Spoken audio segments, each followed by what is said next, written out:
In the smoky hills of Batangas, 1901, as the Philippine Republic crumbled and one leader after another laid down their arms, one man refused to surrender.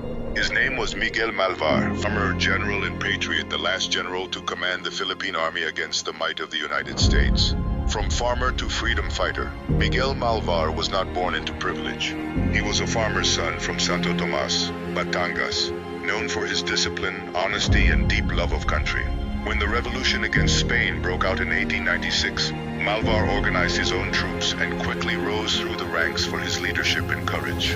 When the Americans replaced the Spaniards, Malvar saw it for what it was, a change of masters, not the freedom they had fought for. He refused to bow down. The last stand of Batangas, when President Emilio Aguinaldo was captured by the Americans in March 1901, the revolution seemed over. But Malvar stepped up, assuming command as commander-in-chief of the Revolutionary Army. From the forests and mountains of Batangas, Laguna, and Cavite, he launched guerrilla warfare that kept American troops constantly on edge.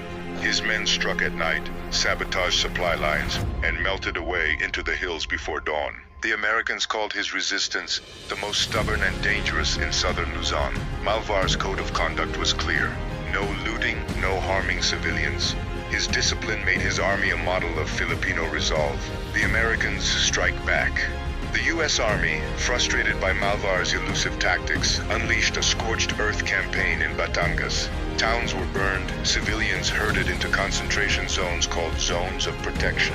Crops were destroyed to starve the guerrillas into submission. Disease and hunger spread through Batangas, and still Malvar fought on. For almost a year, he held out against overwhelming odds, a symbol of unyielding defiance when all others had surrendered. The unyielding patriot. Finally, in April 1902, faced with the suffering of his people and the collapse of local supplies, Malvar laid down his arms not in defeat, but in compassion. He told his men, "We fought for freedom, and we shall fight again when the time comes." He refused any political office under the Americans, choosing instead to return to his farm, a quiet hero who lived and died with honor. Legacy.